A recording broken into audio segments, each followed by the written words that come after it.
Shalom Bapak Ibu yang dikasih Tuhan, bersukacita malam hari ini, amin.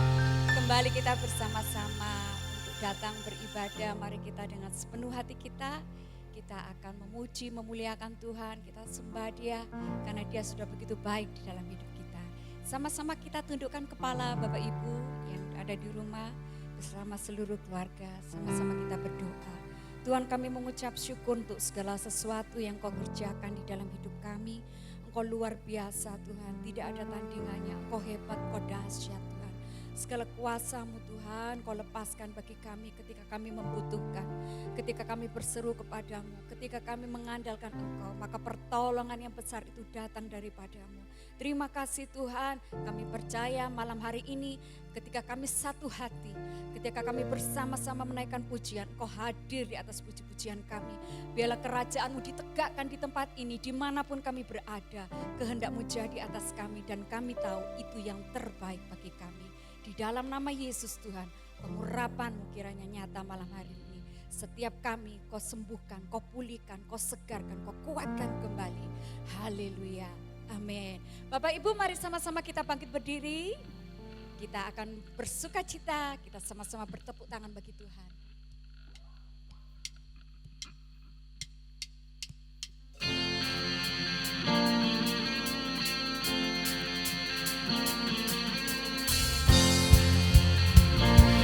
Percaya akan kuasanya yang diberikan kepada kita, amin.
siapkan hati kita untuk menyembah Tuhan.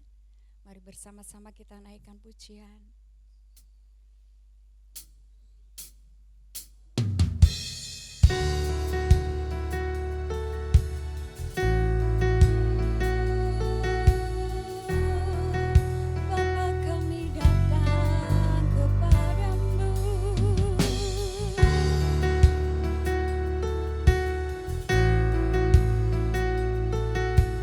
Mari sama-sama kita hampiri Dia.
ajaib perkasa perbuatanmu.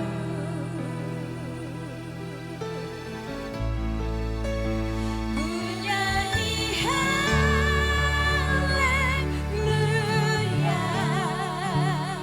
ku nyanyi haleluya.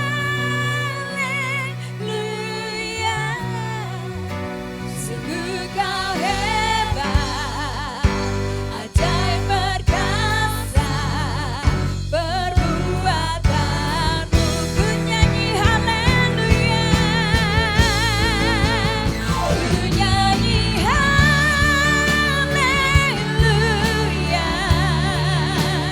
ku nyanyi haleluya.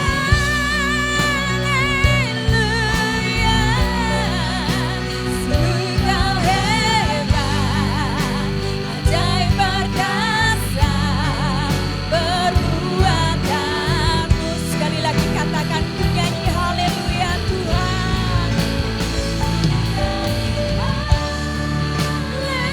Haleluya, ku nyanyi haleluya. Sungguh kau hebat, ajaib perkasa perbuatanmu. Di hidupku,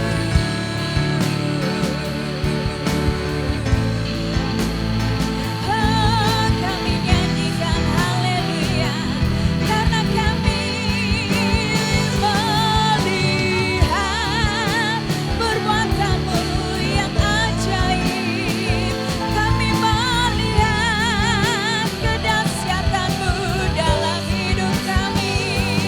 Haleluya,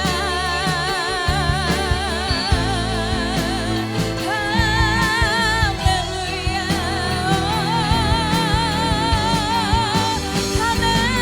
haleluya. Mari Bapak Ibu Saudara, Kau yang telah mengalami perbuatan baik Tuhan, Kau yang telah mengalami keajaibannya, kedahsyatannya, sama-sama angkat tangan, katakan haleluya. Katakan haleluya, Kau besar, Kau baik, Kau ajaib, Kau dahsyat Tuhan. Shikina ramatakala rambo, oh tak dapat kami ukur pikiran-Mu Tuhan, melebihi yang dapat kami pikirkan. Terima kasih Tuhan, Kau baik bagi setiap jiwa yang mencari-Mu. Oh, setiap orang yang percaya kepadamu takkan dipermalukan, karena setiap yang mengandalkan-Mu akan Kau berkahi. Diberkatilah mereka yang mengandalkan Tuhan, yang menaruh harapannya kepada Tuhan. Ia akan seperti pohon yang ditanam di tepi aliran air, yang menghasilkan buah pada musimnya, dan yang tak akan layu daunnya. Meskipun musim kering, meskipun musim kering, Tuhan pelihara, Tuhan pelihara. Oh, gembala yang baik, Kau yang menuntun kami, air yang tenang, Kau yang membaringkan kami di padang yang berumput hijau. Tuhan, Kau menyediakan hidangan di hadapan para lawan kami, ya Bapa. Gembala yang baik, gembala yang baik, gembala yang baik. Terima kasih. Kami mengagumi segala perbuatan-Mu Tuhan. Kami mengagumi betapa baiknya Gembala Agung kami. Kami mengagumi Tuhan sepanjang perjalanan hidup kami. Kami melihat hal-hal yang indah, hal-hal yang ajaib, hal-hal yang dahsyat. Terima kasih Tuhan.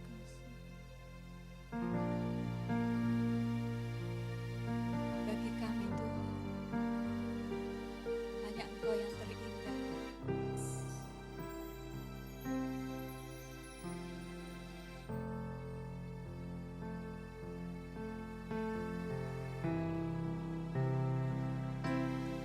Kau sungguh indah, tiada taranya. Sungguh menakjubkan,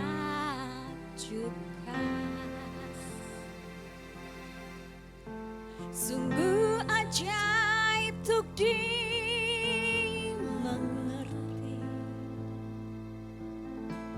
lebih dari semua yang ada.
Jika saat ini kau merasa sendiri, jika saat ini kau merasa sekelilingmu tidak bisa menerima dirimu, tidak seperti yang kau harapkan, ingatlah apa yang dikatakan pemazmur.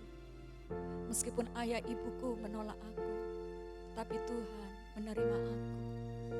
Tuhan bukan saja menerima kita, tapi Dia mendandani kita, dan Dia memuliakan kita. Karena kita berharga di matanya, kita dicintainya dengan nyawanya. Dia korbankan darahnya. Setiap tetes darah yang mahal adalah tanda bahwa Dia sangat mencintai kita. Anda semua dicintai Tuhan. Anda semua punya pengharapan, sesuatu yang lebih baik, sesuatu yang lebih indah, yang jauh daripada apa yang dapat kita pikirkan. Karena firman-Nya berkata, apa yang tidak pernah dilihat oleh mata, apa yang tidak pernah didengar oleh telinga, apa yang tidak pernah timbul di dalam hati manusia, itulah yang Dia berikan bagi mereka yang mengasihi Dia. Apakah Bapak Ibu saat ini mengasihi Dia? Angkat tanganmu dan lihat ke atas. Lihat kepada Bapamu yang mengasihimu. Dia akan melawatmu. Dia akan memelukmu. Dia tahu segala susahmu. Dia tahu segala pergumulan. Dan Dia akan berikan yang terbaik bagimu.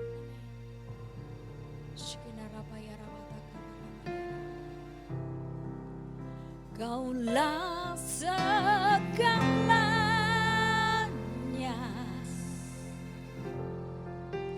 di dalam hidupku,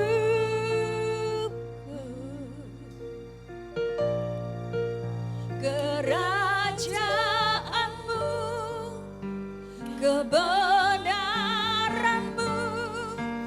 itu bagianku. Pandang Dia, pandang Dia. Kaulah yang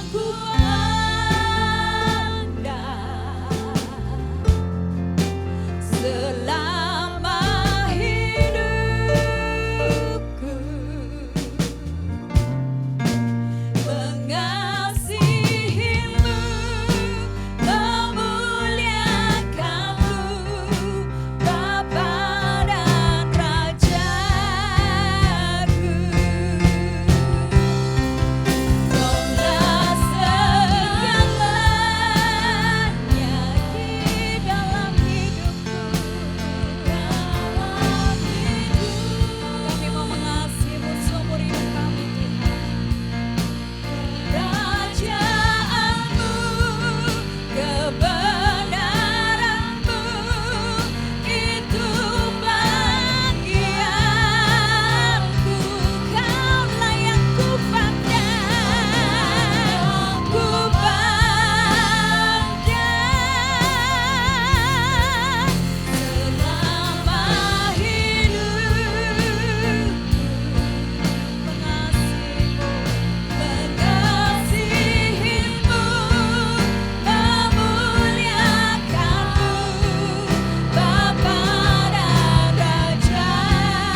dikuatkan ketika kami menyembah-Mu. Hati kami dikuatkan ketika kami mengucapkan segala pengagungan bagi nama-Mu. Karena kami tahu apa yang kami ucapkan, itu yang kami imani dan itu yang akan terjadi di dalam hidup kami. Terima kasih Tuhan, kami percaya firman-Mu yang akan ditaburkan adalah benih kebenaran. Kebenaran yang memerdekakan kami, kebenaran yang membebaskan kami, kebenaran yang menyembuhkan, yang memulihkan kami. Terima kasih Tuhan, kami siap mendengarkan firman-Mu. Urapi hamba-Mu yang menyampaikan firman, urapi kami yang mendengarkan firman. Di dalam nama Yesus, Roh Kudus berkaryalah saat ini, malam ini. Yang percaya sama-sama kita katakan, amin. Jemaat yang dikasihi Tuhan, sebelum mendengarkan kebenaran firman Tuhan, kita akan memberikan persembahan yang terbaik untuk pekerjaan Tuhan di gereja Family Blessing. Jemaat bisa transfer ke rekening gereja yang ada di layar atau bisa scan QR Code dengan aplikasi e-money yang ada di layar. Tetapi sebelumnya mari kita bersatu di dalam doa. Bapa kami di dalam sorga, sungguh kami mengucap syukur atas berkat-berkat yang telah Engkau limpahkan dalam hidup kami. Sekarang dengan hati yang penuh ucapan syukur dan penuh sukacita, kami akan memberikan persembahan yang terbaik untuk pekerjaan-Mu di tempat ini. Terpujilah Engkau, di dalam nama Tuhan Yesus Kristus kami telah berdoa. Amin. Selamat memberi.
Shalom Bapak Ibu sekalian, saudara kasih di dalam Tuhan. Puji Tuhan, hari ini kita masih dalam keadaan sehat. Kita juga masih diberi kesempatan oleh Tuhan untuk bisa kita beribadah bersama, kita masih bisa bersekutu bersama. Mungkin ada yang di rumah, ada yang mungkin onsite, tapi semuanya kita tetap mengucap syukur. Tetap semuanya baik. Kalau kita melihat semua yang ada saat ini, bagaimana Indonesia ini ya saudara, ini menjadi sebuah mujizat yang sulit dimengerti. Ya mujizat pasti sulit dimengerti ya. Artinya begini, bahwa di mana sekarang ini dunia sedang mengalami gelombang COVID yang ketiga, mereka menyebutkan demikian, tetapi Indonesia melandai. Kadang ini dari percakapan-percakapan yang ya saya tahu bahwa ada campur tangan Tuhan itu pasti, tetapi menjadi kebingungan. Di dunia medis, kedokteran pun juga bingung. Mengapa Indonesia bisa melandai? Ya bukan berarti kemudian kita menjadi lengah, itu tidak. Tetapi kita melihat bagaimana campur tangan Tuhan yang ajaib itu. Bahkan percakapan saya terakhir dengan seseorang, dia mengatakan bahwa mungkinkah ini yang dinamakan herd immunity. Di mana sudah terjadi sudah terjadi herd itu apa? Pokoknya ya terjadi melandai itu karena sebuah kondisi yang normal begitu. Bukan normal, tapi lebih kepada bisa menerima, menyesuaikan, beradaptasi begitu. Saudara kasih dalam Tuhan, hari ini saya akan menyampaikan kebenaran firman Tuhan. Kita akan buka firman Tuhan di dalam 1 Korintus pasal 10 ayat yang ke-13. Demikian firman Tuhan. Sebaliknya, kami tidak mau bermegah melampaui batas, melainkan tetap di dalam batas-batas daerah kerja yang dipatok Allah bagi kami, yang meluas sampai kepada kamu juga. Saudara kekasih di dalam Tuhan, Bapak Ibu sekalian, bahwa ini adalah satu kesepakatan atau pengertian, pemahaman oleh Paulus untuk dia punya batas. Dia tahu batas kapan dan di mana areanya. Nah, dia katakan bahwa ada batas-batas daerah kerja yang dipatok Tuhan. Artinya bahwa hidup kita ini juga sebenarnya ada batas-batas. Ada batas yang dimana Tuhan itu sudah tetapkan. Kita tidak bisa dengan semena-mena kemudian kita akan melanggar batas itu. Nah, oleh karena itu hari ini saya akan menyampaikan kebenaran firman Tuhan tentang batas, cross. Nah, tetapi lebih mendalamnya adalah cross the line. Artinya melanggar batas, menyeberang, melanggar batas, cross the line. Saya akan buka dengan sebuah kesaksian. Saudara, suatu hari sebelum saya berangkat kerja waktu itu, saya bersama dengan istri saya waktu itu juga. Kemudian anak saya waktu itu masih sekitar umur 3 tahun begitu ya. Nah, kebetulan teman-teman tim sedang berada di rumah dan saat itu baru saja datang. Tentunya ketika naik motor, knalpot itu masih panas. Nah, saat itu ketika saya mau berpamit untuk saya berangkat kerja, nah, saya memanggil anak saya yang masih umur 3 tahun. Kemudian saya menyebutkan dan memberikan peringatan. Saya mengatakan, "Nak, ini knalpot," saya bilang. Kemudian ada babysitter yang mendampingi dia. Kemudian saya memberikan sebuah batasan. "Nak, jangan dekat-dekat dengan knalpot. Karena ini panas," saya berkata. Wah, dia mengangguk-angguk ya. Ya gitu ya. Terus kemudian saya ngomong dengan babysitternya, "Hati-hati ya, Sus. Ini knalpot ini karena ini motornya dimasukkan, jadi knalpotnya ini panas, masih panas." Gitu. Kemudian tak selang berapa lama setelah saya ada di kantor, tiba-tiba telepon berdering. Pak Tony. Waduh, ada apa?" saya bilang. "Jojo kena knalpot." Waduh, baru tadi pagi saya beritahukan. Terus kemudian saya tanya, "Bagian mananya? Kakinya atau apa? Mungkin paha atau lutut?" Karena kan masih kecil ya, saudara. "Oh, bukan di kaki, Pak Tony. Bukan di lutut," katanya. "Loh, di mana?" "Di tangan." Waduh. Saya berkata, "Loh, kok di tangan? Memangnya apa yang dia lakukan?" "Nah, di tangan sebelah mana, Sus?" saya berkata gitu. Nah, kemudian ternyata si suster berkata bahwa, "Oh, Pak, di jari jempol dan di jari telunjuk begini." Loh, itu mah bukan bukan terkena atau dia tidak sengaja, tetapi sengaja dia memegang knalpot itu. Jadi pada ibu jari ini, di telapak ibu jari dan di di telunjuk itu dia pegang knalpot. Saudara kekasih dalam Tuhan, berapa sering kita adalah pengikut Kristus, kita orang percaya, sudah tahu batasnya, tapi kita mau coba-coba. Manusia itu punya dasar rasa ingin tahu. Kayak gitu ya, rasa ingin tahu. Bagaimana rasanya kesetrum gitu ya. Bagaimana, kadang ada lah gitu-gitu, ada tantangan-tantangan gitu ya. Nah, tetapi masalahnya kalau ini menyangkut dengan pertumbuhan rohani, menyangkut dengan dosa, menyangkut dengan kebebalan, ya, ketaatan dan sebagainya, maka ini penting untuk diperhatikan oleh saudara dan saya. Sebagai pengikut Kristus yang menjalani kehidupan, melakukan firman Tuhan seperti yang Yesus inginkan. Nah, Bapak Ibu sekalian, bahwa kita akan melihat bagaimana ada batas-batas yang ada dan dilakukan oleh Tuhan, ya, diberlakukan bagi umatnya, bagi orang Israel, selalu ada yang namanya batas. Ketika keluar dari Mesir, kemudian mereka berada di padang gurun, itu begitu banyak batasan-batasan yang kita sebut sebagai aturan. Kita sebut sebagai, ya itu adalah Taurat, Pak Tony gitu. Kenapa? Karena itu adalah sebuah aturan. Untuk apa aturan itu dibuat? Untuk apa batasan itu dibuat? Nanti kita akan menyimak di kesimpulan di terakhir dari penyampaian firman Tuhan ini. Tapi saya mau mengatakan bahwa peraturan atau batasan itu perlu. Saudara jangan merasa bahwa ketika menjadi orang Kristen, saudara menjadi orang yang terbatas, orang yang tidak dimerdekakan. Sepertinya, Pak Tony, saya ini dulunya begini-begini, tapi setelah jadi orang Kristen malah dibatasin, Pak Tony, nggak boleh begini, nggak boleh begitu, nggak boleh begini. Oh, malah nggak ada bebas sama sekali, gitu.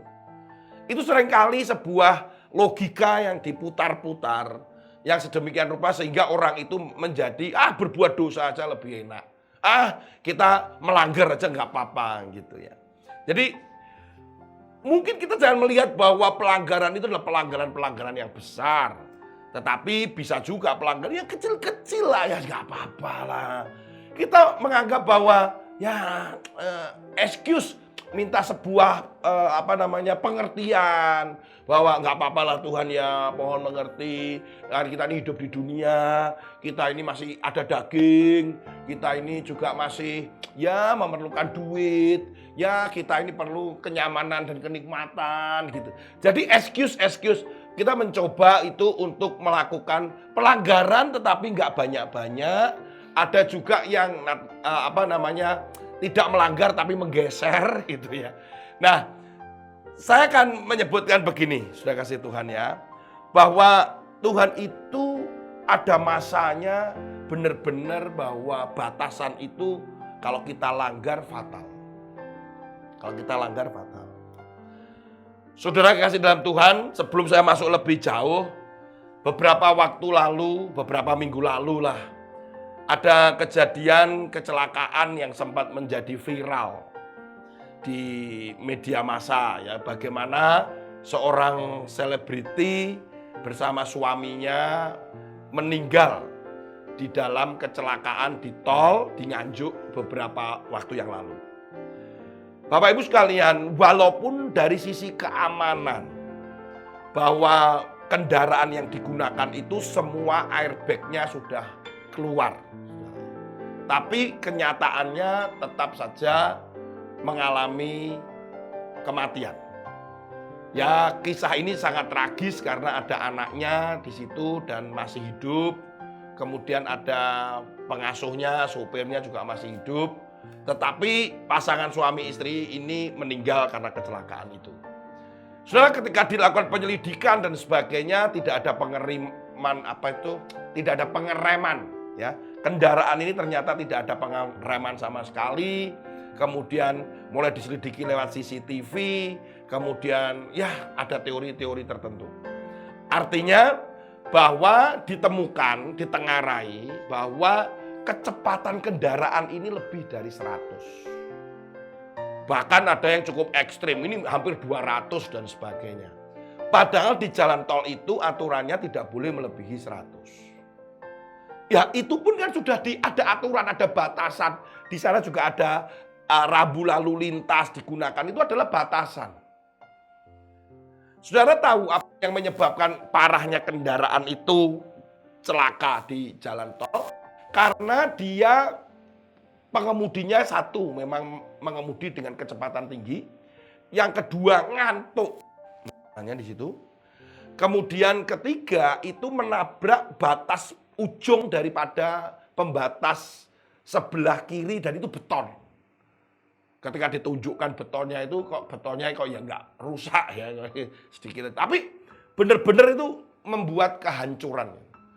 Saudara, kemudian ada seorang otomotif ya, pengamat otomotif berkata bahwa ini padahal kan ya saya sebutkan tipenya adalah sport. Mestinya kalau sport itu kan aman, lebih skoknya itu atau mungkin semuanya kan kalau kenceng nggak apa-apa. Ternyata salah.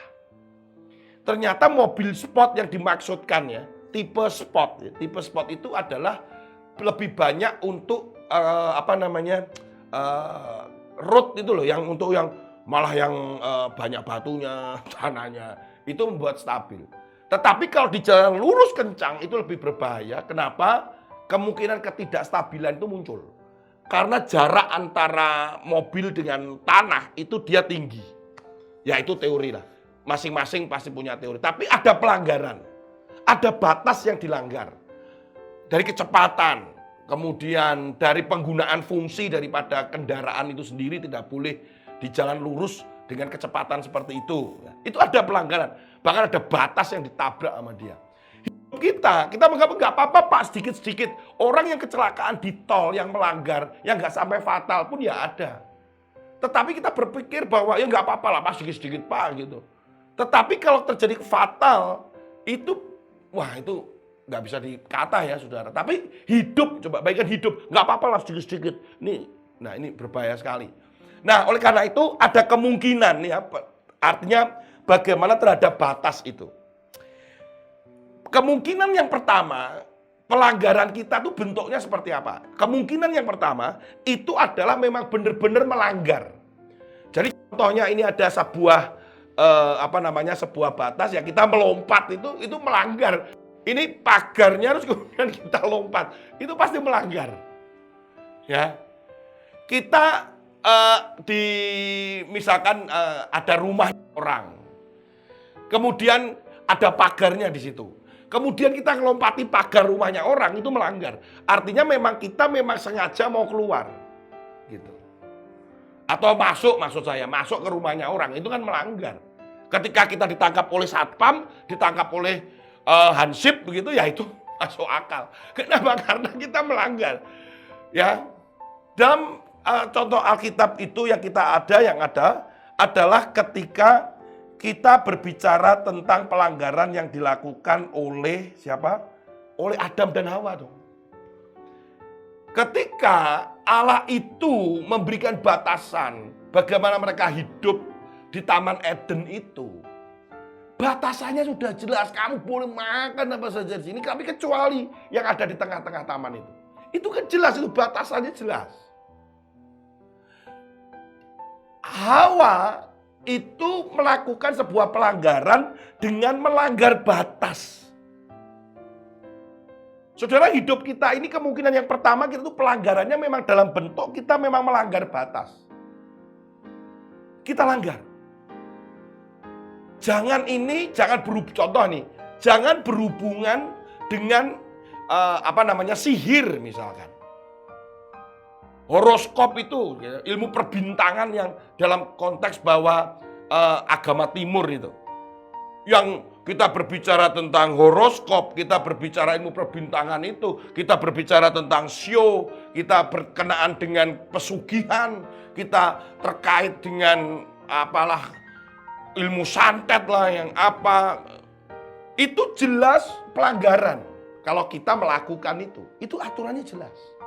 Perzinahan jelas, kebohongan jelas.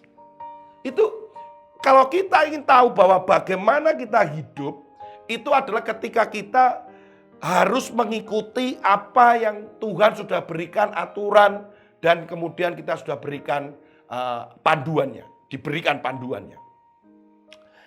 Ketika Hawa kemudian melanggar itu, apa akibatnya? Ya dosa, dia ngajak Adam dan seterusnya, dia dosa. Ada akibat. Karena dia benar-benar melanggar. Contoh-contoh yang lain banyak. Orang Israel melanggar. Banyak sekali. Ketika mereka menyembah berhala, apa yang terjadi? Kematian. Kadang kita melihat begini, Tuhan itu begitu kejam ya. Begitu pelanggaran itu dilanggar, aturan itu dilanggar, itu kok bisa ada kematian, ada kemandulan, ada kusta, sakit misalkan. Daud pernah melanggar. Bagaimana dia dengan Batseba itu kan melanggar itu. Tapi dia harus menerima akibat itu. Kita kadang nggak pernah memikirkan ketika kita melanggar itu ada satu resiko. Di dunia ini aja ada resiko, apalagi kita berbicara tentang kehidupan melayani, mengikuti Kristus. Kalau cuman sekedar, ya ini cuma di sini saja. Tapi kalau akibat itu adalah pada kekekalan, yang mana kita yang ada adalah penyesalan, dan itu penyesalannya adalah selamanya. Mengapa kita tidak segera pada hari ini, saudara dan saya? Ayo kita harus bertobat ini. Jangan sampai ada aturan kemudian kita langgar. Itu yang terjadi. Itu kemungkinan yang pertama, bahwa apa yang kita lakukan dengan batasan itu adalah melampaui batas, cross the line. Kita memang melampaui batas itu. Saudara, saya waktu kecil ya, saya ini selalu menjadi korban, bukan korban. Saya ini dimanfaatkan oleh kakak-kakak saya untuk masuk ke area tetangga. Itu melanggar tuh. Mengapa? Karena tetangga itu dia menanam anggur. Jadi kami itu punya rumah itu 2 lantai. Kemudian lantai ketiga itu dak gitu ya, artinya itu seperti lantai datar terbuka. Nah, dari dak itu atau lantai 3 yang terbuka itu saya bisa melihat pohon anggur kalau anggurnya sedang berbuah itu. Waduh. Nah, saya ini selalu menjadi menjadi pelaku yang dimintai tolong oleh kakak-kakak saya. Ayo tolong ambil. Ayo ambil. Lah karena tubuh saya masih kecil ya kan. Kemudian saya bisa lompat-lompat. Ya saya lakukan itulah gitu. Wes. Ambil itu langgar gitu. Saudara tahu? Itu suatu hari itu kan itu melanggar. Ketahuan saudara. Sama tetangga saya itu seorang nenek tua gitu ya. Begitu ketahuan, kakak saya semua pada nyungsep di lantai, di lantai 3 itu. Nah saya kan lagi beraksi. Waduh. Apa itu? Waduh. Nah itu yang malu ya. Malu, terus kemudian rasa bersalah. Itu sampai emaknya itu sampai datang ke rumah itu ketemu sama mami saya.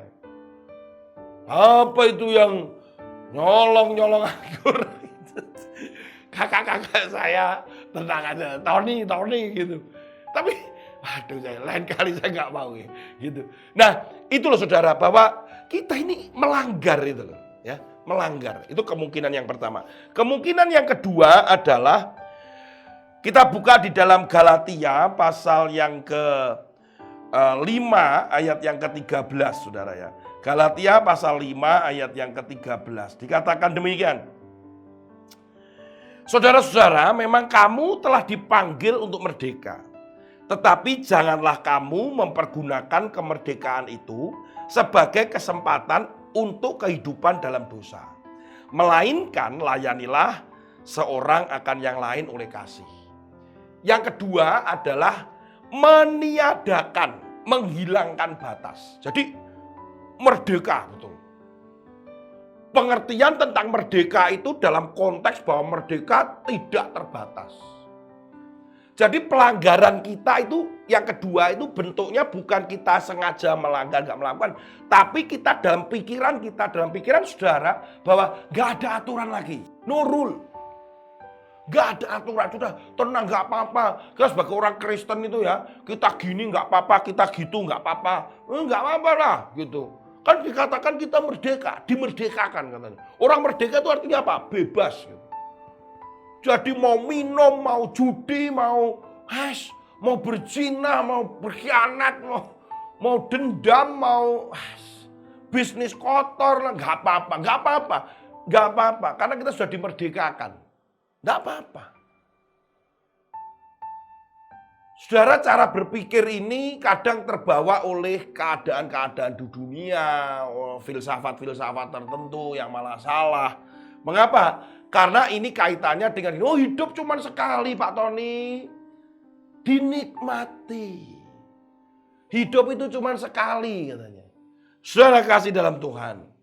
Seringkali kita punya ada pengertian-pengertian dari faham-faham, ada opini dari masyarakat, di mana budaya mungkin juga Yang membawa kita itu kepada kondisi bahwa ya bebas, itu kan ya bebas. Nah, ini adalah kondisi bahwa seringkali kita malah dimerdekakan adalah kesempatan untuk berbuat dosa. Firman Tuhan dalam Galatia pasal 5 ayat 13. Karena dianggap bahwa ya saya sudah dimerdekakan, saya bisa berbuat apa saja. Mau bergonta-ganti pasangan, kemudian mau narkoba lah, yang apa bebas. Hidup cuma sekali Pak Tony. Nanti. Biasanya begini, nanti. Kalau sudah tua, baru. Nggak ada yang tahu. Kemudian yang ketiga, kemungkinannya. Saya akan bacakan firman Tuhan di dalam Ulangan, saudara, pasal yang ke-19, ayat yang ke-14. Larangan menggeser tanah, batas tanah. Dari orang Yahudi itu ada satu larangan ya, ada aturan menggeser batas tanah. Ulangan pasal 19 ayat 14. Janganlah menggeser batas tanah sesamamu yang telah ditetapkan oleh orang-orang dahulu di dalam milik pusaka yang kau miliki di negeri yang diberikan Tuhan Allahmu kepadamu untuk menjadi milikmu. Saya mengatakan ini kaitannya apa Pak Tony? Kaitannya dengan kata geser sebenarnya. Menggeser. Di dalam orang Yahudi itu gini, kan ada batas-batas tanah. Suku-suku itu kan juga sudah ada batasnya ya. Suku Lewi, bukan suku Lewi. Suku Lewi nggak dapat tanah. Misalkan suku Yehuda, kemudian Naftali gitu. Itu dia punya batas. Areamu ini gitu ya. Ada 11 suku. Nah, di sini dikatakan bahwa kita nggak boleh geser-geser gitu. Akhirnya makin lama makin luas, makin lama makin luas, makin lama makin luas. Nggak boleh geser karena sudah ada batasan. Saudara kekasih di dalam Tuhan, kemungkinan pelanggaran kita itu adalah penggeseran. Jadi sudah batasnya seperti itu, kemudian digeser gitu. Artinya bahwa kita mencoba untuk mencari toleransi. Mana sih, sebatas apa sih? Ya ini loh, ini kamu nggak boleh begitu. Begitu nggak ada orang, kemudian digeser. Nggak ada orang digeser. Lama-lama makin luas, saudara ya. Saya ingat kalau kami itu lagi makan. Kami lagi makan malam. Kalau lauknya enak gitu ya. Lauknya enak. Kami makan berempat. Istri saya tuh bisa tiba-tiba begini. Ini mejanya nih kenapa toh? Aku kok semakin lama makin sempit gitu ya. Ya saya ya, loh ada apa? Saya bilang. Ternyata saya nggak sadar itu karena makannya terlalu semangat ya saudara ya. Mejanya itu ternyata menggeser gitu, sepertinya menjajah istri saya dan anak saya yang pertama. Kan saya selalu duduknya tuh istri saya, kemudian anak saya yang pertama, saya, kemudian anak saya yang kedua gitu. Jadi itu kursinya geser. Lama-lama tuh mereka gini, aku kok nggak nyaman ya? Ya karena tergeser.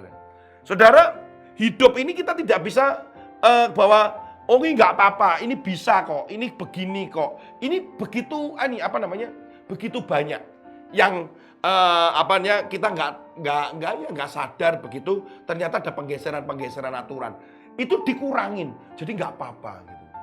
Contoh begini, berbohong lah, oh nggak apa, berbohong untuk kebaikan nggak apa-apa. Nah itu standarnya itu diturunin. Mencuri untuk kebaikan nggak apa-apa wis, gitu. Balas dendam, pantes, nggak apa-apa. Apalagi ujungnya nanti minta maaf dia dengan Tuhan. Saudara kita tidak bisa. Tuhan tuh punya rule, punya standar yang kita geser seenak udel kita gitu kan. Mundur, nggak bisa. Sehingga ayat ini sebenarnya saya mengatakan bahwa orang yang melanggar atau menggeser batas itu dianggap dosa, mendapatkan hukuman loh saudara. Saya akan tunjukkan di dalam Ayub pasal yang ke-24 ya saudara ya. Ini ada hal yang benar Pak. Ada orang, Ayub pasal 24 ayat 2. Ada orang yang menggeser batas tanah, yang merampas kawanan ternak lalu menggembalakan. Lu bayangin. Jadi pergeseran itu supaya ada perampasan. Waduh enggak benar. Ini kalau dalam hukum Yahudi ini kena hukuman. Ini mereka kena hukuman, kena sanksi. Saudara, hati-hati.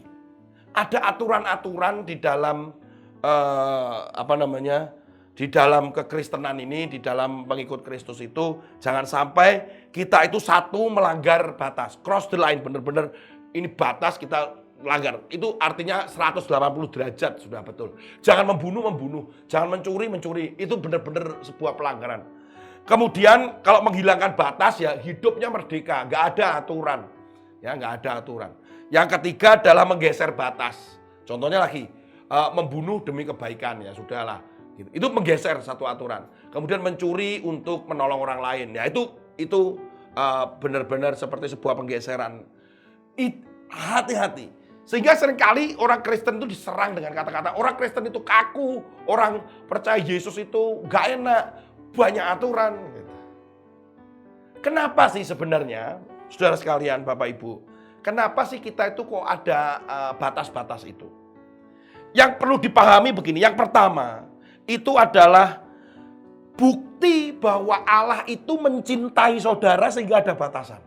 Itu dulu. Bahwa Allah itu mencintai kita sehingga dia ada batasan. Dia mencintai Adam dan Hawa, dia mencintai Musa, dia mencintai Paulus, dia mencintai saudara, mencintai saya. Oleh karena itu ada batasan. Itu bukti cintanya. Mengapa? Karena ada bahaya maut di luar sana. Saudara, ingat ilustrasi yang Yesus pernah sampaikan tentang 100 domba itu. Satu domba pergi karena dia melanggar itu. Kemudian Yesus mencari yang satu. Kenapa kok itu ada batasnya, kok ada kandangnya, ada area tempat mereka makan itu si domba-domba. Karena Yesus tahu bahwa di luar sana, si gembala ini juga tahu di luar sana itu ada bahaya mengancam. Mungkin ada serigala, mungkin ada jurang, mungkin ada macam-macam bencana yang nggak tahu. Kita ini manusia terbatas. Bahkan COVID yang seperti ini kita juga nggak tahu. Siapa pernah menyangka? Di luar teori orang berkata ini konspirasi dan sebagainya. Tapi kita nggak pernah tahu terjadi kok kejadian seperti ini. Ekonomi seperti itu. Politik demikian. Bencana alam seperti ini. Makanya ada yang namanya aturan. Itu karena konseptual kita ganti cara berpikir kita. Bahwa ini karena Allah mencintai saudara dan saya. Di mana tempat yang aman, di mana tempat yang nyaman, di mana tempat di mana kita bisa dekat dengan dia, kita bisa mengerti isi hatinya, itu adalah karena itu ada aturan itu. Ada batas-batas itu, saudara. Yang kedua, itu artinya begini, mengapa ada batasan, mengapa ada line, mengapa ada batasan, mengapa ada aturan, supaya kita tahu dan paham apa yang harus kita lakukan. Kita kadang sering sok tahu. Tetapi aturan itu yang adalah di dalam firman itu dikatakan segala tulisan yang ditulis itu adalah untuk menuntun, memimpin, mengajar saudara, menasehati saudara. Itu kan sebetulnya ini adalah firman ini. Bahwa dikatakan bahwa itu untuk supaya kita tahu apa yang harus kita lakukan, apa yang harus kita kerjakan, apa yang harus kita sikapin. Menghadapi berbagai masalah yang ada miliaran jutaan masalah yang setiap hari kita hadapi. Ketika anak sekolah, ketika kita kekurangan uang, ketika kita memulai bisnis, ketika kita sedang rekonsiliasi, bekerja sama dengan orang lain, ketika kita ada di tengah jemaat, ketika kita melayani, semuanya itu harus ada aturan. Supaya apa? Supaya kita tahu, ini gimana nih Tuhan. Kembali, tapi dasarnya apa? Firman Tuhan. Gitu. Orang-orang Indonesia ya, termasuk saya misalkan. Saya ini kalau beli barang baru, terutama elektronik dan sebagainya, itu kadang tidak jarang sekali membuka itu loh, aturan, kemudian yang bukunya kecil atau apa itu jarang sekali. Kenapa? Karena yang terjadi adalah sok tahu kita. Wah, tancepin sini, pasang itu, sok tahu, nggak lihat gambarnya, nggak lihat ininya, nggak lihat itunya. Apa yang terjadi? Ya bisa saja rusak. Ini ada kejadian yang lucu sekali. Lucu sekali. Baru saja terjadi. Karena saya tidak tahu apa yang harus saya lakukan. Saya punya earbud itu apa itu loh, wireless untuk earphone. Anak saya ceritanya menghilangkan itu.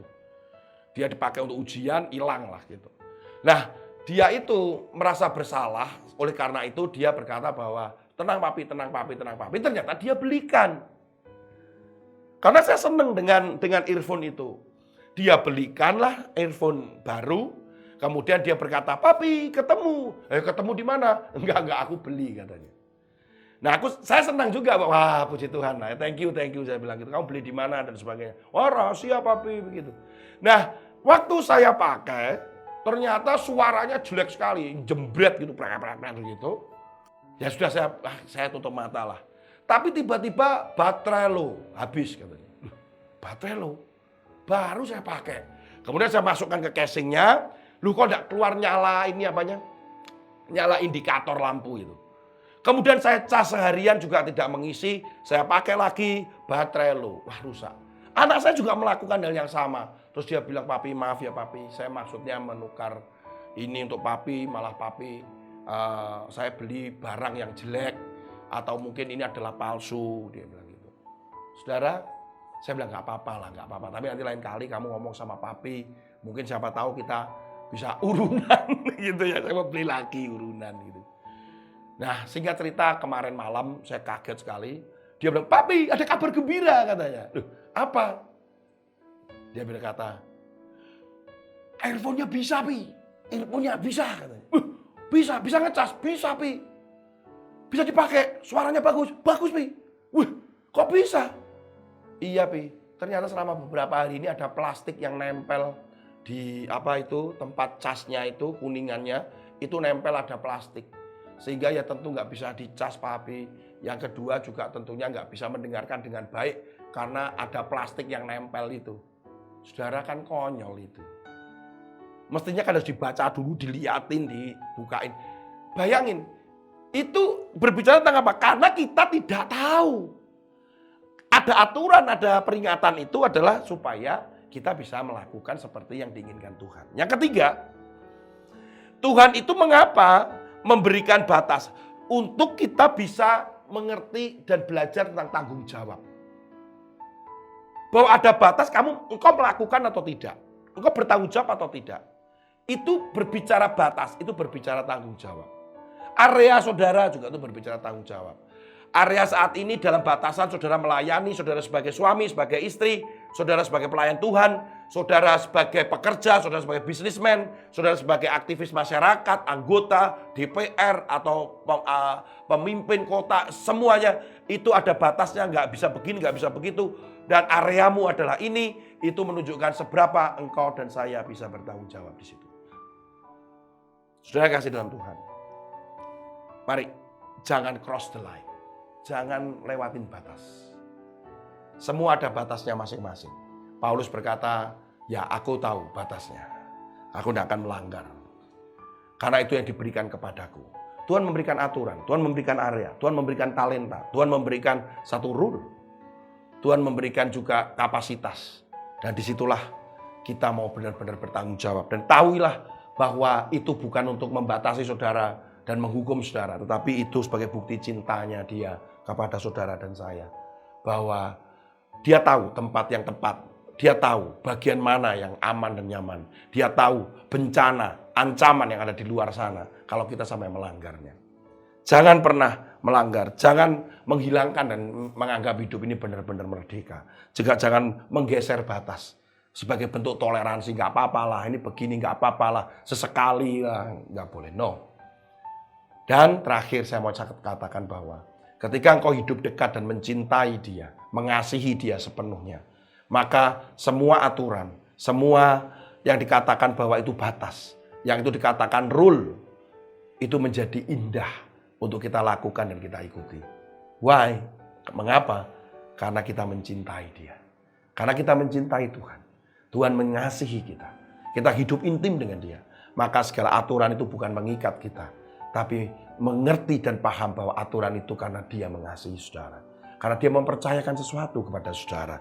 Karena dia juga ingin saudara tepat melakukan segala sesuatu ada di dunia ini. Dan dia tahu bahwa itu adalah baik untuk saudara. Tuhan Yesus memberkati saudara. Dan sampai berjumpa pada kesempatan yang lain. Haleluya. Amin. Baik, mari kita akhiri ibadah saat ini dengan doa.